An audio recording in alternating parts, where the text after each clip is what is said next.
pada hari yang ketiga bangkit dari antara orang mati, membuktikan bahwa Yesus adalah Tuhan, membuktikan bahwa Yesus adalah Raja. Dia berkuasa atas dosa maut.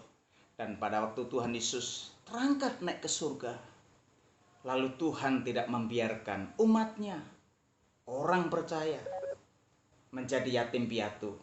Tetapi Tuhan Yesus berjanji memberikan seorang penolong yang senantiasa akan tinggal dalam kehidupan orang percaya, yaitu Roh Kudus. Nah, saudara yang dikasihi oleh Tuhan, ketika Tuhan Yesus terangkat naik ke surga, maka Tuhan tidak membiarkan umatnya yatim piatu. Dia akan memberikan seorang penolong, seorang penghibur, seorang yang senantiasa menyertai kehidupan orang percaya dan tinggal dalam kehidupan manusia. Nah, saudara yang dikasihi oleh Tuhan, janji Tuhan pada waktu Tuhan Yesus terangkat, Dia memberikan Roh Kudus-Nya.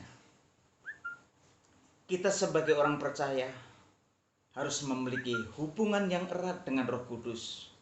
Karena semakin erat hubungan kita dengan Roh Kudus, maka semakin besar pengaruh Roh Kudus dalam kehidupan orang percaya. Saudara, ada 3 kebenaran yang mau kita perhatikan pada waktu kita membaca di dalam Injil Yohanes mulai dari ayat 15 sampai dengan ayat 26. Nah, yang pertama, Roh Kudus itu juga disebut Roh Penolong. Injil Yohanes pasal 14 ayat 16 berkata demikian, Aku akan minta kepada Bapa, dan Ia akan memberikan seorang penolong lain, supaya Ia menyertai kamu selama-lamanya. Nah, Roh Kudus juga disebut Roh Penolong, yang akan menolong kehidupan kita, seperti yang dijanjikan oleh Tuhan Yesus. Roh Kudus adalah Roh Penolong, artinya Roh Kudus yang akan menyertai kita dan yang akan menolong kehidupan orang-orang percaya selama-lamanya, selama di muka bumi. Roh Kudus yaitu roh yang akan membantu orang percaya pada waktu orang-orang percaya, yaitu saudara dan saya, dalam bertindak, dalam bersikap, dalam mengambil keputusan yang sesuai dengan firman Tuhan. Jika kita disertai oleh Roh Kudus, maka Roh Kudus itu bersedia menolong kita dalam mengambil keputusan dalam kehidupan kita. Apakah kita senantiasa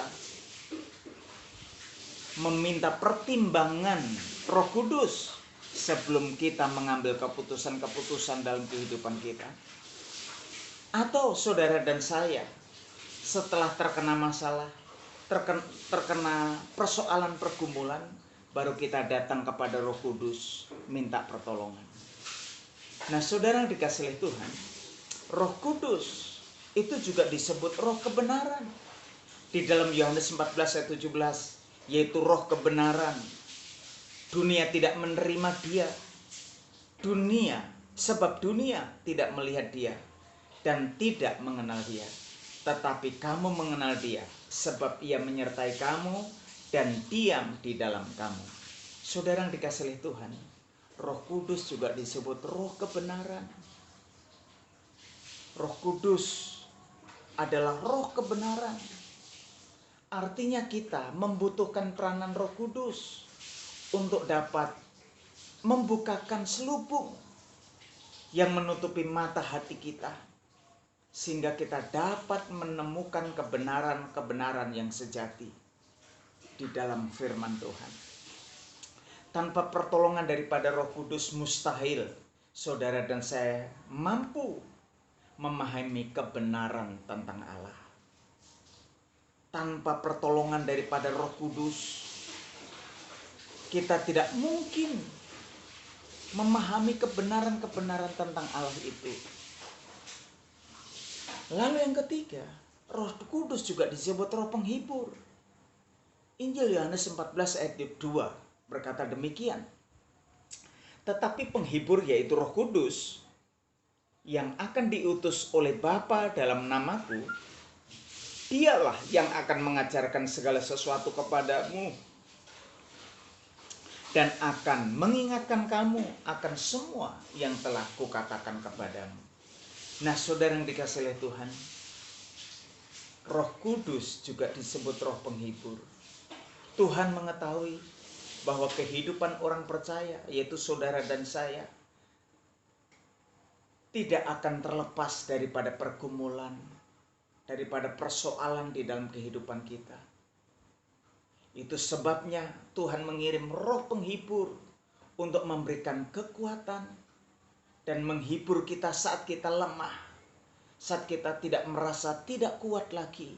Maka Roh Kudus akan memberikan penghiburan atas kehidupan orang percaya, sehingga kita akan kuat lagi, kita akan semangat lagi. Saudara yang dikasihi Tuhan, oleh karena itu biarlah kita memiliki hubungan yang erat dengan Roh Kudus, karena Roh Kudus akan menolong kita. Roh Kudus juga roh kebenaran, dan Roh Kudus yang akan menghibur dalam kehidupan kita di saat kita mengalami kesesakan. Saudara yang dikasihi Tuhan,